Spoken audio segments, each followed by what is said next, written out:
I'm very pleased to have Shannon Kring with us again this evening. Before Shannon joins us, I'd like to tell you all a little bit about her. She's a fascinating lady, and we have had Shannon on the show before, but it's wonderful to have her back. She left behind her career as the executive producer and co-star of her own Emmy Award-winning reality cook series. And she's the author of a number of award-winning non-fiction books, the owner of an acclaimed culinary brand consisting of restaurants, culinary schools, a restaurant consultancy, international culinary tours, branded merchandise, endorsement contracts, and a QVC deal. And she moved to a remote Maya Chorti village on the Honduras-Guatemala border, bringing just one suitcase and three goals for inner achievement: to heal her heart, to reconnect with her spirituality, and to discover her higher purpose. And she did just that. Shannon recently wrote, directed, and produced her first documentary film, 2012, The Beginning, and it aired on more than a dozen top television networks worldwide and was the most watched film at MIP Doc 2012 in Cannes. Now, Shannon resides in Los Angeles, where she's in pre-production on a new television series. She's also producing a documentary shorts series chronicling the lives and thoughts of wisdom keepers around the world. And she's working on her first novel. Now, if you would like more information on Shannon and her work, please visit her website at shannonkring.com. Shannon with two N's, and Kring is Kring. I really do recommend you take a look at Shannon's site. There's really a lot of wonderful information there. Well, Shannon, welcome back to the show. Hey, thank you so much for having me back. You're welcome, Shannon. When we heard about your latest project, we decided we had to have you with us. And that's great. Thank you so much. It was an amazing project that is actually going to be complete. We'll be finished with editing this week. So we shot 29 episodes in 6 countries, and it's called Secrets of the Ancient Healers, Medicines of the Americas. Wonderful. Well, Shannon, let me ask you first of all then to tell us a little about this fascinating series. What were you researching? What were you discovering? Well, I'm actually doing it with Nick Polizzi. Nick made a wonderful film called The Sacred Science, in which he took 8 people with terminal illness down to Peru and had them participate in shamanic healing, including ayahuasca ceremonies. Now, drugs like this, herbs like this, are not for everyone, certainly. And Nick and I just got to talking about, hey, there are so many that are not psychotropic and hallucinogenic and things like this that people have readily available access to, and what do they do, and how do indigenous people, for instance, use those herbs? And so Nick and I set out earlier this year, and we traveled the Americas to investigate this indigenous plant medicine tradition. And we looked at sacred foodstuffs and herbal remedies and really time-honored cures. And we went all over the place. We shot in Peru and Guatemala and Honduras and all over the U.S., Costa Rica and Brazil.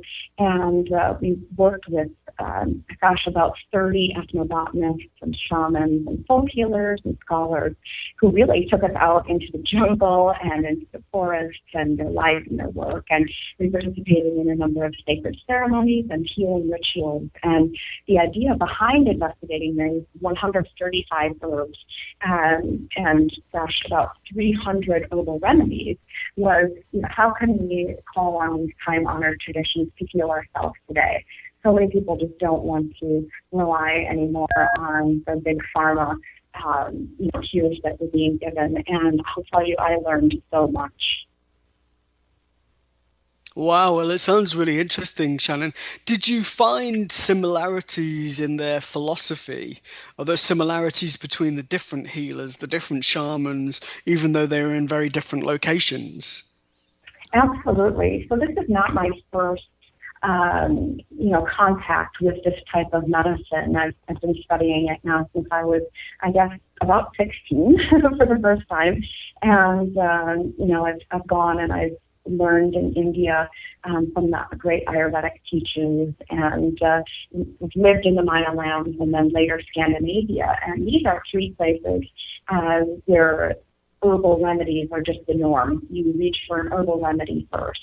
And I can say that what we found across the Americas really matches with what I've learned in places like India and Finland and Norway and Honduras.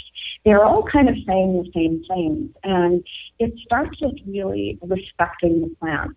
Now, we really don't in the Western world have this idea of respecting a plant, but we were taught by so many of these people how to ask permission, for instance, before you pick a plant. Now, most of us just go out and pick a flower, right, or pick a plant, but we were taught by so many of these people that the plant has its medicine and its energy as its life force, and if you just go and pick it up from the ground without asking permission, all of the medicine will stay behind in the ground, which is just fascinating, this idea, but it really makes sense to me. And we also all spoke about how to use our intuition to be guided to the plants that we need. So many of them said, the plants call me. One of them in Costa Rica was telling us that when she was back home in Brazil, she had a patient that she had no idea how to cure. And she said one day when she was out walking, she just saw this plant just start waving at her. That's how she described it. She said there was really no wind, no other plants, the trees were moving, and this plant was shaking. And sure enough, she gave her prayers, made her offering to the plant, as most of these people do, if not all, and then she picked it, brought it back, gave it to the woman who had been suffering for years from a debilitating illness, and the woman is completely healthy today. We also heard about plants making noise, to call to the practitioners to a noise, where there was a clicking sound or a rustling of the leaves. It's just really fascinating that the plants talk to us, because we hear of people, of course, talking to their plants, even people who are not really quote unquote out there, that people talk to their plants. But we were told everywhere we traveled that the plants talk back if only you can listen. Wow. So you found that the plants do react to these inquiries, to these requests for healing? Absolutely. We even heard of a woman who gets her information through dreams. She was fascinating. An 88-year-old bush medicine healer in the Caribbean. We also did Caribbean islands on this series. And this one woman had a similar story to the woman I mentioned back in the lead, where she just didn't know how to cure this particular person. And it was a gentleman who had severe back pain, and he couldn't work anymore. He did physical labor and was really laid off. His back was stooped over. And she had asked before she went to sleep that the plant that she needed would come to her in her dream. And sure enough, it did. Now, here's the interesting thing about this woman is her mother, who was a famous bush medicine woman. Mother comes to her in her dreams, and she'll show her the plant. She doesn't give any verbal message or anything like that, but she says, I'm able to see the plant. And sometimes I don't even know what the plant is. But then I'm able to ask other healers, hey, it's white and it has these little flowers, probably 20, 30 little flowers on the head, and what could this possibly be? So it's just, to me, this is just absolutely fascinating. But again, I need to hit home this idea that it doesn't matter if you're talking to them, if you're not speaking to them with respect and honoring them in the way that you should, by saying a little prayer or asking permission, doing both, as well as many traditions will give tobacco for the tree, for instance, both in North and Central and South America, that they'll give an offering to the plant and ask permission. Some North American tribes, for instance, will take some hair some of their hair and give back to the plants and say, can I pick these? Can I eat these? Good. And one of the really awesome things we had heard along the way was this medicine woman. Her name is Rosita Ardigo, and she's a famous ethnobotanist. And she had studied with this guy called Don Alicio Tanti, and he died at the age of 103 back in 1996, and she actually studied with him. He was from Belize and was the last great Maya Hamen, meaning one who knows. And so he taught her all sorts of healing traditions, including a prayer that she doesn't often share with people that she shared in the series. She encourages us, you don't have to say this prayer, but make up your own prayer. And, just say that before you go about even picking plants out of your own garden, because they'll have more vitamins and nutrients. And this is coming from a woman who's an actual doctor as well. So it's such a cool thing to be welcomed into these worlds and to learn all of this. It sounds fascinating, Shannon. Were they able to, or is there proof that in effect, when we ask the plant for permission, that it retains more vitamins, for example? I'm not sure if any studies have been done, but there have been studies done on plants speaking to one another. So Okay. This is a whole other idea. This is fascinating. So, and you can Google that, like plants talking to each other. There was a study by the University of Aberdeen, for instance, that I think came out in 2013, if I'm not mistaken. And there have been other studies on that. However, this is really interesting. So the idea that the plants talk to one another, not just with us, is one that is long held by first world people the world over. And a lot of these ethnobotanists were telling us that they'll often go to the plants and they'll say, okay, which one of you wants to come with us? And they said there's always a plant chief, a head plant, and that plant sometimes offers itself up because it's usually older. Usually you're not supposed to pick the really young ones because you're supposed to let them come into their prime and they'll have more medicine that way. But you're supposed to not just ask permission of that particular plant, but of the whole group of plants because they're in communication. And so if you want all of those plants to be able to continue to nurture you, you should be asking permission of all of them because they are always in communication.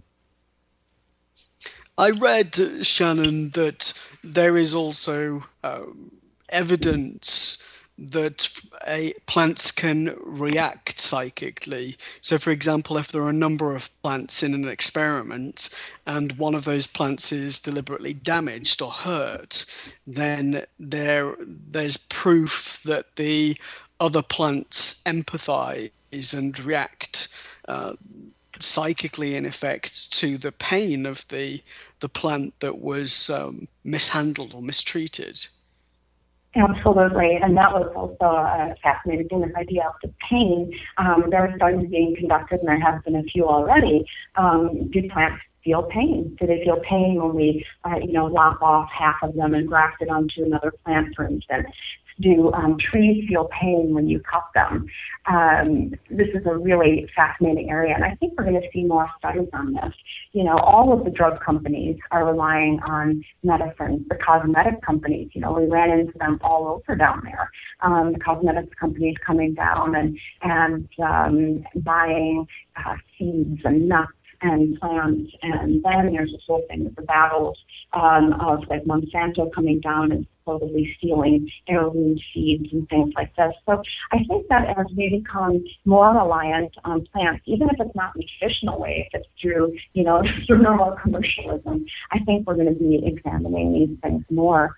Another thing, speaking of the whole psychic idea with plants, is this notion of plants for psychic protection. I don't know if you've ever heard about this, Steve, but, the notion that a plant can provide protection is perhaps, strange to us modern Westerners, but that was once the norm for people everywhere in the world, and still is for indigenous people, the idea that a plant can give us protection. And I'll give you a few examples of some cool things we've learned.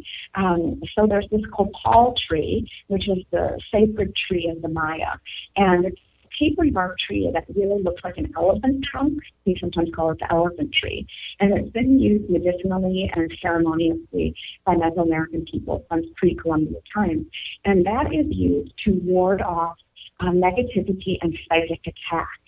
And how it's used is the Maya people will slice open the copal tree during the full moon. They'll just take a piece of bark, like a 1-inch by 6-inch piece, for instance, of the bark, and then they either use it in a decoction being similar to a tea, but instead of pouring water over an earth, you actually boil the bark or the root or the stem in the water. It's for tougher parts of the plant. Or they burn it. And not only is this, plant just wonderful for all sorts of medical conditions like toothaches and rashes and chickenpox and fevers and funguses and parasites, all sorts of things. And they say that it guides you and it has protection. It's offered to the sacred fire during sacred fire ceremonies. It's actually made, shaped into little coins that people offer to the fire as payment to the gods.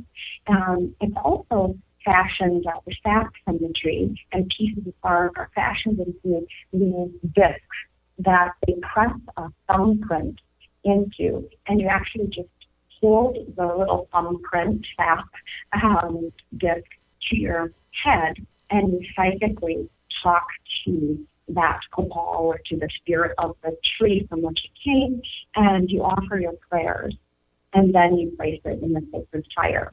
And the idea is that, yes, the copal is protecting you, it's giving you good things, but it's also a carrier. It carries the prayers and the messages to you. Basil is such a readily available plant all over the world, and it's really powerful it's got like loaded with vitamin K, and it's good for blood clotting and strong bones and heart health, and it's antibacterial. It stops gas, uterine infection, cramps, PMS, all sorts of things. But it's also considered one of the top, most powerful plants in spiritual healing as well, and in warding off psychic attacks. It's good for grief and envy and fear and evil. And you see a lot of the Maya people, for instance, that carry a sprig of basil with them.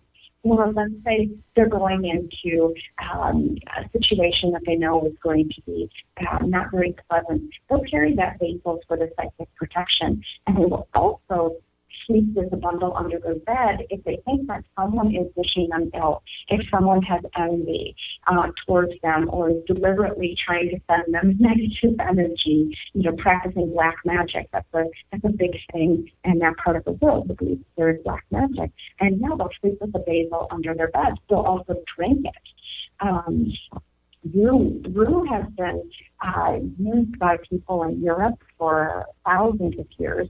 And it's been used also in the Americas for a very long time. And it's an evergreen shrub. It has yellow flowers.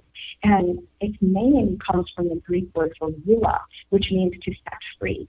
And the idea is that it sets you free, yes, from disease, but also from psychic attack and from energy attacks, like envy, evil eye, fear, and even grief. And it's used just by many people who didn't have any contact with one another for these things. And they would place sprigs over the doorway in a cross formation, for instance. And so we ran into this a lot. People from really different traditions, different backgrounds, people who haven't come into contact with one another until pretty recently or never have. And they use the plant in the same way. And they all explain that, well, of course, it's because the plant told us to use it in that way. And I could go on and on about this, about these plants that ward off negativity. But it's just that whole idea is also very fascinating. It makes you think, especially when you consider the geography of Latin America and the regions, for example, in Brazil, that have never even been visited by human beings. Absolutely. There are some locations that literally have never been reached. Right. And what was really interesting to us, because Nick and I have both done, work in other parts of the world, so we were familiar with a lot of these plants before they were mentioned to us. And what was really interesting is people would give us a name, and we had no idea what the plant was. They would give us a very strange name. We spent forever trying to track one of the plants down, for instance, which was just described to us as Ola, Ola, Ola, they kept saying, Anima Ola. And they didn't know how to spell. Many of these people, can't write or read. But they've got this incredible knowledge that has been passed down through the years. And we would find out after we would do the plant research that, oh my gosh, we have 6 different people in 4 different countries talking about the same plant. And that's how you know a plant is really, really powerful, if it's known by many people in many lands by many names. And, they use them in the same way. That's what's really, really fascinating to me, that, sometimes they'll prepare, let's say, a tea a little differently. But some of them are always used for creams or for salves. Some are used in tea. Some are crushed. Sometimes they're chewed. These are chewed. Sometimes they'll just use them in baths, and they'll cure people. Oh, yeah, in England we do that. We do baths with that herb. And then we find out, oh, yeah, the Chiaro shamans also do it down in Peru. It's really just amazing. And that leads me to believe that, yes, these plants are speaking to us. It's incredible. What do the indigenous healers have to say about pharmaceuticals, Shannon? Well, it was really interesting. We spoke with one woman called Ilika, and she was in the highlands of Guatemala. And she said, look, I'm not against pharmaceutical drugs. She's an herbalist. She comes from an order of herbalists, actually. There's an order that you have to be a woman, and you have to practice midwifery in addition to herbalism.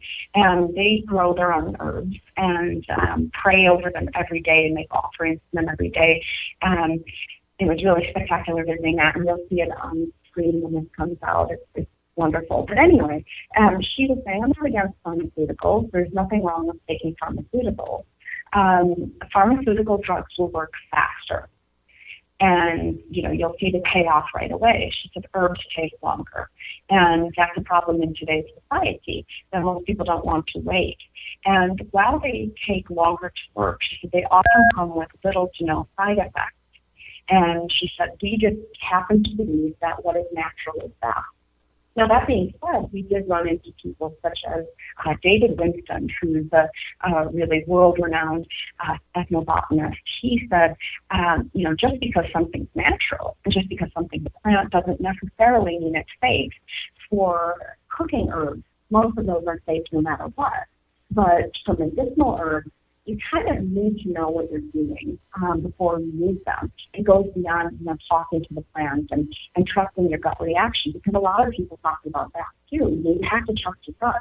If something seems wrong for you to take, and that goes for pharmaceuticals or herbs, then you really shouldn't be taking it. That's your intuition guiding you, just as the plants guide you. Of course, our intuition itself, for what's good for us, guides us. It's very interesting, extremely interesting. So, Shannon, did you ask also if we've talked about, or you mentioned some of the hallucinogenic herbs used, and you've spoken a lot about the healing properties of herbs. Did you have any conversations about herbs that may, for example, enhance abilities? A herb that may aid with concentration, or that might heighten creativity, or even heighten psychic ability? Oh, yes, definitely. Most of the plants are actually believed to heighten the senses, many of these power plants. Now, of course, there are plants such as ayahuasca, or there's something called Santo Domingo, which is known as Aztec tobacco or mapacha. Bioja sacha is another one we came across. That's in fact a plant that wards off evil and negativity, your own negativity as well. I have to say, it's not just psychic attacks, but your own negativity. It stops you from projecting negativity on others and feeling it as about yourself. You know, these are some of the power plants. They're called like Mother. There's one called Madre de Cacao in Central America, Mother Cacao. These mother plants are the really, really strong ones that you don't want to be messing with. You don't want to just be administering them if you don't know what you're doing. And sadly, that is happening. It's become really cool out here in California, for instance, to go to the ayahuasca ceremonies. And, you know, you're being administered by some 30-year-old guy who happened to smuggle it back from his travels in South America, has no idea how to deal with the plant, much less deal with potential reactions, which the reactions to plants like this are really strong.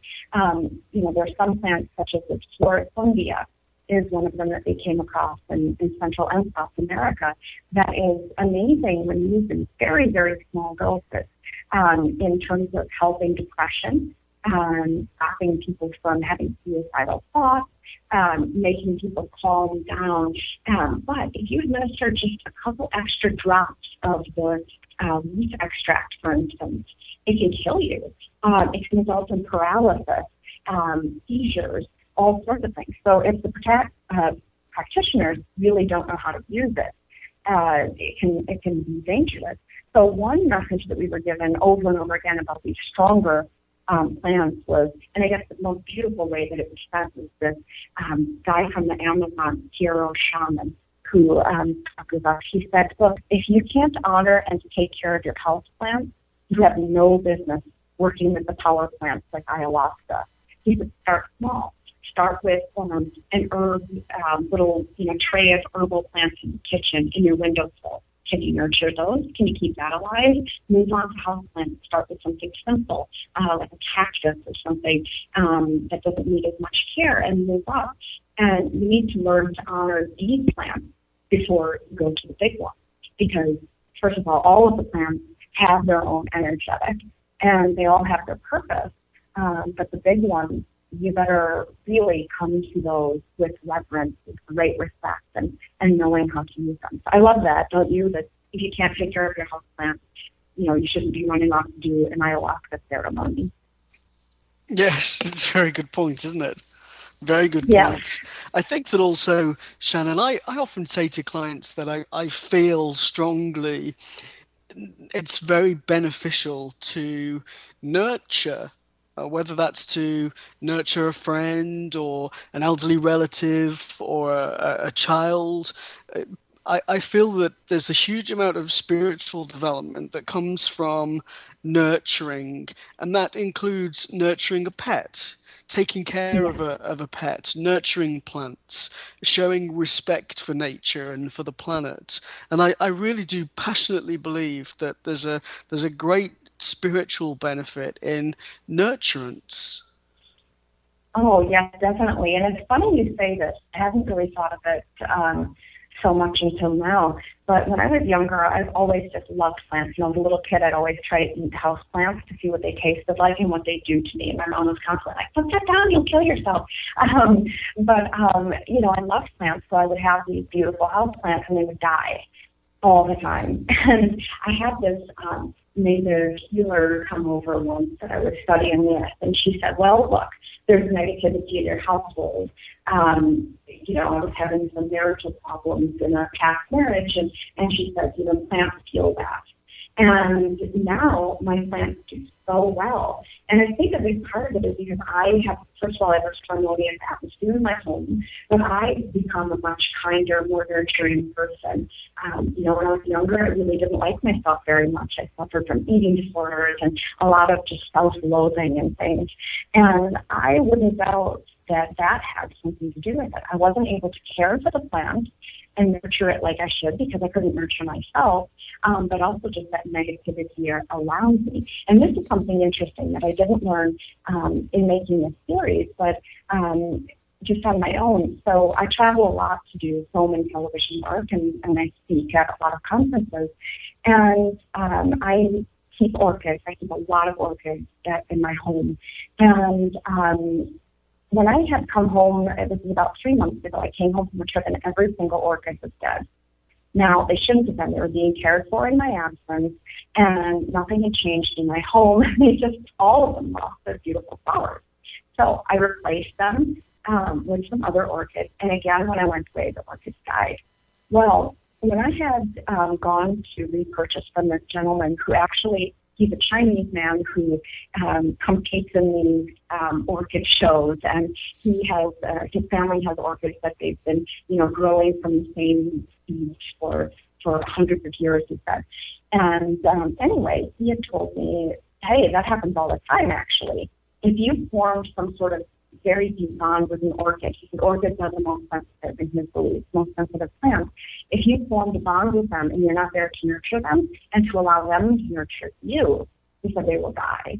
And he said he has it. And I said not everyone has that sort of connection with plants, but he said that that's really possible. And now I'm talking this last trip that I took where I lost all my orchids. I was gone 7 days. An orchid doesn't even need water in 7 days. So this is really interesting. And another interesting thing about houseplants, talk about like the plants calling you. So recently there's been talk in my home about, okay, should we start a family?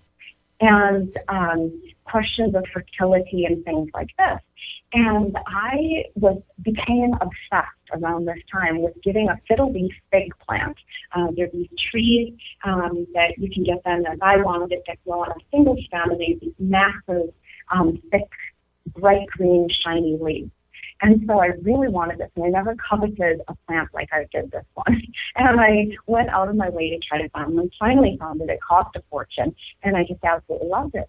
And I thought, there's something strange that I talk to this plant, and I make jokes about how, I love it, and it's like my child, how I care for it, and what it gives me, and, just jokingly kind of say these things, but there's some shred of truth to it. And I really had to dig hard, but finally I found what the energy is of that plant and what it's traditionally used for. In its native West Africa, it is the plant of fertility. And if a woman was, say, older and was having fertility problems, they would put one of those in her home. And I thought, this is just too much. There is something to this. And it's like, okay, that explains it. You just look at your plants differently when you learn what their energy is. It's like stones. A lot of people know about stones, gemstones, and what the different gemstones mean. It's not how they last a long way, what the different plants mean. But I do really think it's going to come back. Well, yes, and I'm an astrologer, and one of the things we learn in astrology is that the different energies, the different archetypes are correlated. Mm-hmm. So, for example, you can take a sign of the zodiac or a planet in our solar system and identify gems or herbs or colors, sounds even, that resonate to that same energy. So that enables you to look at discord within yourself, look at discord in your natal chart, and even identify herbs or gemstones that could help you to balance the energies. Well, Shannon, we're going to take a short break just for a moment, and then we'll come back and we'll continue. I've got lots more questions for you. Great, thanks. A new era in psychic services has begun. PsychicAccess.com. You can connect with our psychic advisors by telephone or chat 24 hours a day, 7 days a week. All of our psychic advisors are interviewed, fully verified, and accuracy tested, assuring you quality service. We're living in some very troubled times right now. More and more, the world's problems are affecting us on a personal level. You don't have to deal with this alone. Our highly accurate psychics, caring advisors, and talented mediums can help with situations you are currently experiencing and can let you know what the future may hold for you. All new customers get a free 6-minute reading. All you have to do is register. Why not visit us now and get a free reading at PsychicAccess.com. Well, welcome back, Shannon. I know that I'm all excited. I've got so many questions to ask you, and you had more to say about the plants that can heighten abilities such as psychic ability. So should we go back to that? Absolutely. So you don't necessarily need to be working with the really powerful plants that cause hallucinations. Here are some plants that are just here off the top of my head that increase your psychic capabilities. Lemongrass. Using plain lemongrass that you can find in a grocery store or in an Asian market, and making a tea out of lemongrass. Lemongrass is a big one. Vanilla. Again, using vanilla in a drink or in your food. Peppermint. Taking the leaves, peppermint leaves, and crushing them, placing it on your third eye is common in some parts of the world. Jasmine, they say if you really want to increase your psychic abilities that you should plant a jasmine plant outside your bedroom, and you should leave the window open at night. Anise, another really simple thing that we use in our, Christmas cooking and other things. That is supposed to increase clairvoyance. Bay leaf, we were told that bay leaf helps you with psychic visions and with claircognizance. That was one of the big ones. So bay leaf, you can drop a single Turkish bay leaf in your soup, for instance, or if you're making chicken, you can just use it in your food. Put a bay leaf in with the stock that comes out of the chicken and baste your chicken with that. Cinnamon is the big one. Cinnamon sticks.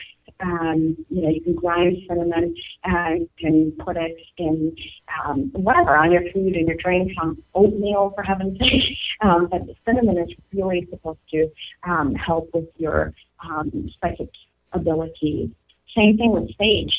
Sage is used as much by the Native Americans here in the North, and they'll burn a bundle of the dried sage, white sage, and they'll, fan it over your body.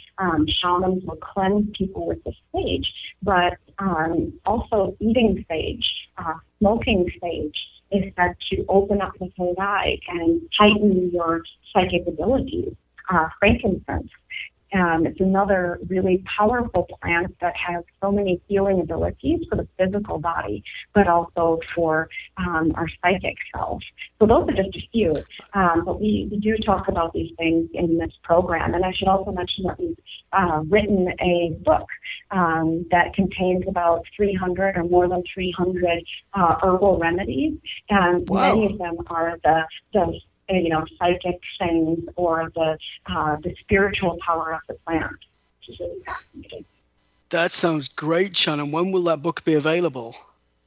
Well, it's actually going to print in the morning, and I'll get a date here soon. But if people are interested, they can just shoot me an email on our contact page, ShannonKring.com. Okay. This is actually going to be offered as a master program. So you would get, I think it's going to be 5 DVDs with 29 episodes of about a half hour each. And you can watch us going into the field with one or more ethnobotanists or shamans on that particular episode in some region in the Americas. And then you can just flip open to your book and look at, okay, where does this grow? Where can I get it? Can I get it here? Or do I have to order it from out of the country? And how do I use it? A lot of these herbal books that I've come across now don't tell you how to use it. They'll just say, like, oh, it's used in a tea. Okay, how is it used in a tea? I don't want to be, just kind of figuring out, am I using too much? Too much of certain herbs is not a good thing. It can be the difference between relieving a migraine and throwing up for 3 days. And so we're giving really, really specific recipes in this book, which is really helpful. But as I mentioned, we do cover, okay, this one is for, heightened psychic abilities, or this one is used for, opening yourself up to other dimensions. And you'll be really surprised by how many of these you just have right in your home, in your own cupboard. I wanted to ask you, Shannon, about consciousness, because in effect, what we're confirming here is that these plants, the plant kingdom is conscious.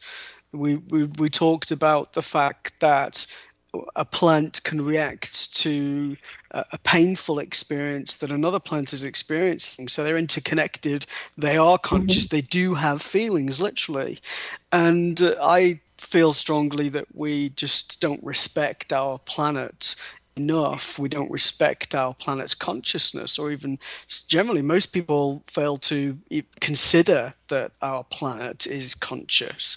Now, I was reading the theory that our planet and the planets are, in actual fact, far more evolved in their consciousness than human beings.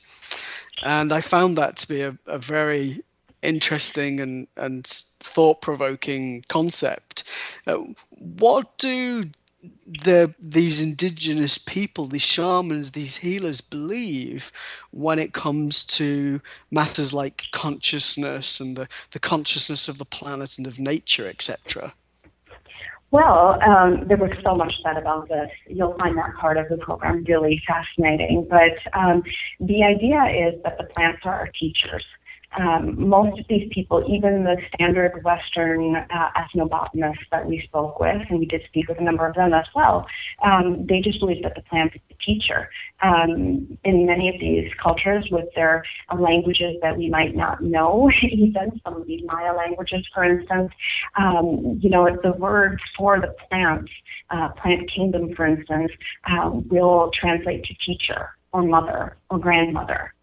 And that in itself says something, right? That we're somehow lesser than or should be humble in the face of these plants. There's also this whole idea of the plants calling us, trying to awaken our consciousness. Let me give you examples of this. To me, this is the most fascinating part. So chocolate comes from the cacao plant, Theobroma cacao. And it's something that a lot of people are addicted to today, right? Like it's more and more people are going to clinics now with problems with obesity, and they're saying, oh, chocolate's my hang-up, chocolate's what I'm addicted to, and people, wearing t-shirts say, I'm a chocoholic, and all of this. So we already know that cacao itself has some exceptional health benefits. It's a stimulant, it's a diuretic, it's a febrifuge, or it lowers our fevers. It's an aphrodisiac, it's a hypotensive, meaning that it lowers our blood pressure. It's good for anemia and mental fatigue. Well, in Mesoamerican times, it was also used for confidence, for treating low self-esteem, fear, timidity. It was also used in the form of making drinking cacao and pouring it. It was used for divination. It was used to connect with the gods, and they would actually use the cacao pot. They would pour the liquid drink, which they didn't make with milk and sugar. They would make it with the bitter cacao and water, and they would then read what they would see in this cacao. But it was a connection with the divine. So I'm thinking, okay, today in a time when more than 60% of our population no longer has, let's say, a religion or believes in something higher than themselves, isn't there probably a desire to connect with something greater than ourselves? And that's why so many people are addicted to chocolate today. Same thing with tobacco. Tobacco has, throughout the centuries, been used to get us in touch with our spiritual selves.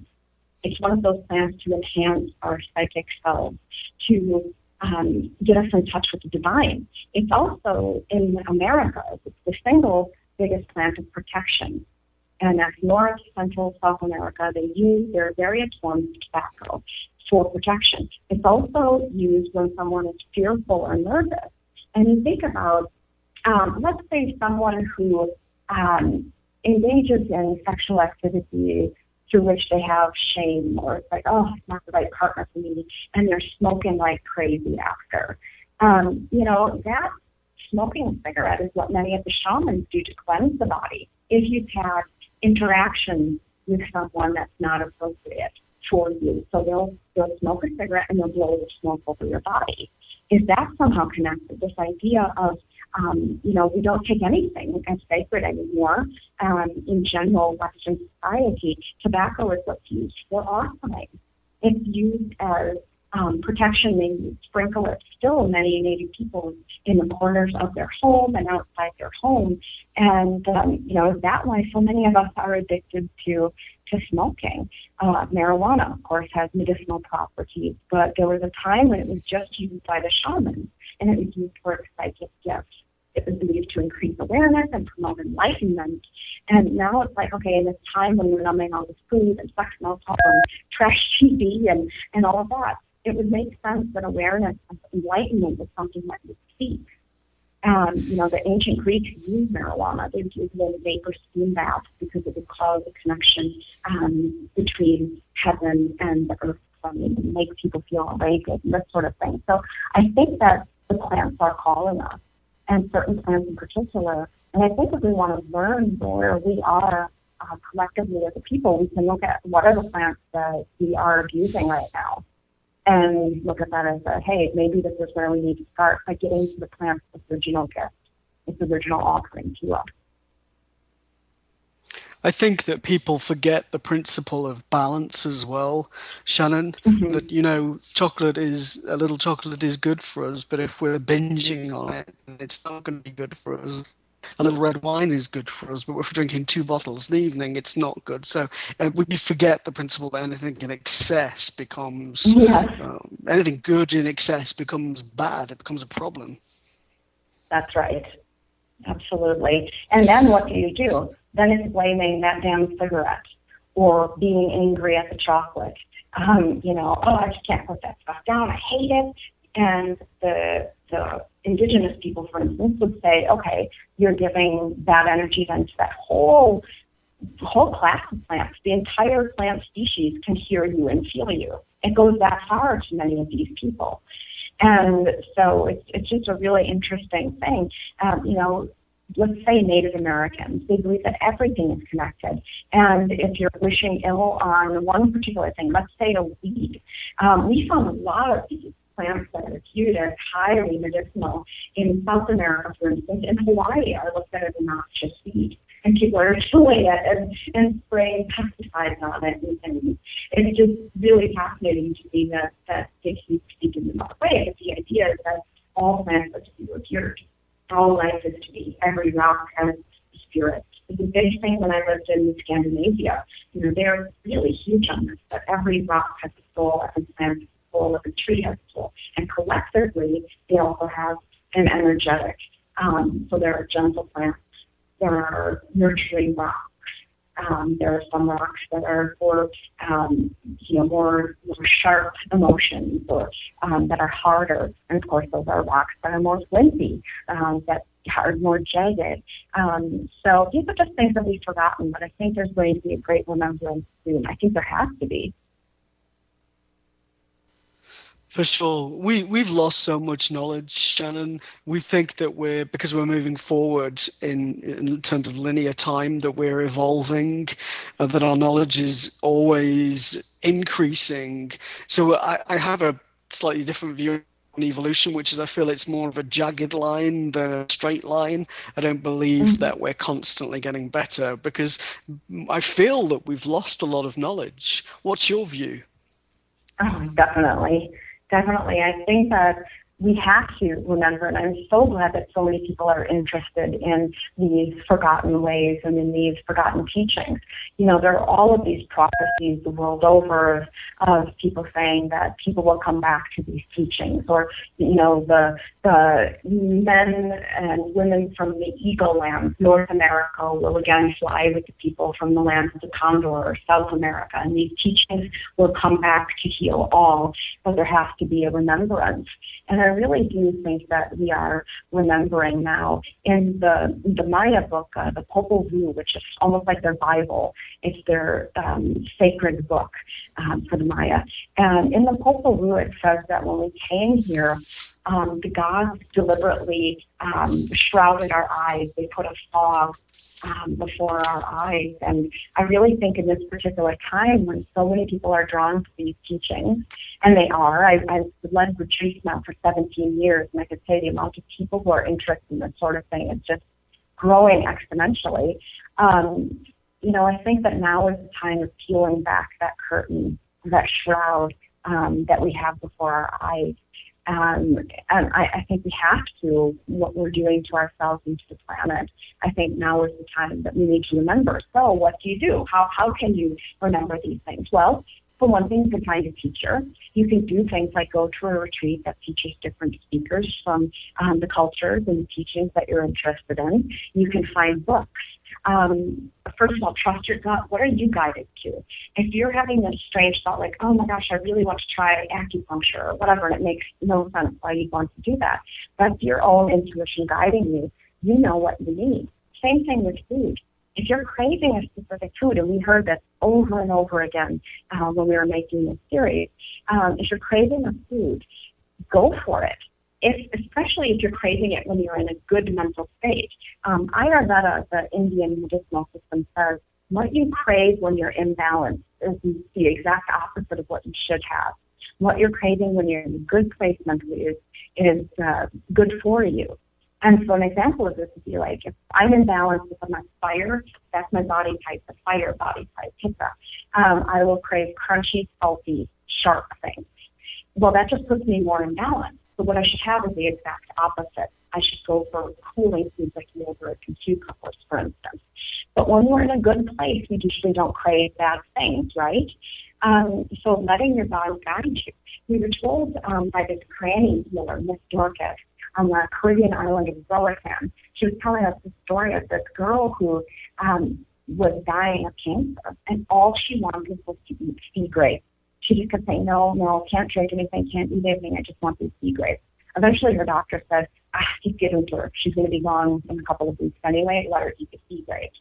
Well, it turns out that those sea grapes have so many medicinal properties, and she's still alive today. She's gone on to have a big family and is very well, and she didn't take any sort of cancer treatment, just those grapes, and she believes the grapes are what cured her. So this, remembrance of these things, I think, just trusting our own intuition and allowing the plants to allow themselves to be remembered, and for us to call upon them and listen if they're calling us. If we're on a walk and we do happen to see a specific tree that's rustling, doesn't mean you need to cut the tree down, but figure out, okay, what is the medicine of that tree? And maybe you can get a tea made out of its leaves, or maybe you can take a bath, a bark bath, some of the bark after you got permission, whatever. But I think that it's really, really important that we just keep our eyes open and start practicing awareness. But it really starts with really reverence for ourselves, honoring ourselves, thinking that we're worthy of healing and of a good life, and then really honoring that plant. Because if we're living in a state of reverence and love and respect for ourselves, that'll automatically change the way that we see the world outside of ourselves, including the plant. Well, Shannon, it's been wonderful to have you with us. I'm very excited about the series. We do have a lady in the chat room asking for a reminder about the name of the book, and also if you could tell us when it will be available for order, because she wanted to order it for as Christmas presents for friends. Fantastic. So it is called Secrets of the Ancient Healers, Medicines of the Americas. And so the website is not live yet, but it's secretsoftheancienthealers.com. For now, please just go to my website, Shannon Kring, ShannonKring.com, and you can just fill out the little contact form there, or my email address is listed there, and just say you'd like to be on the advanced mailing. We will have it available to people who show a great interest. We'll make it available before it's available to everyone else. It's going to be available in November, and it's DVD, or you can do it online. And we're going to be offering just great resources with that. Even if you buy the book and the DVDs, you'll still have access to the internet teaching for this. And we're going to have bonus videos and all sorts of recipes for foods and so much more, like Skype with ethnobotanists, etc. But if you're interested in, let's say, native ways or shamanic teachings, in addition to being interested in herbs, or, what can I take because I have really bad arthritis? What can I be eating? This is the program for you. Oh, sorry, I was. Maybe I was just talking in the air. Shannon, I was rambling away saying, "Wow, I want to get on the advanced mailing list as well." But thank you for joining us, Shannon. It's been really exciting, and want to wish you all the best with that project. Thank you so much. Thanks for having me on. Hello, my name is Res Miranda. If you're having relationship, career, or life issues, I'm inviting you to experience what it's like to have access to professional, highly accurate psychics and spiritual advisors you can trust to care and help you. Register now to get your free 6-minute reading by telephone or chat. Get answers. Get access. Psychic Access, 24 hours a day, 7 days a week. PsychicAccess.com.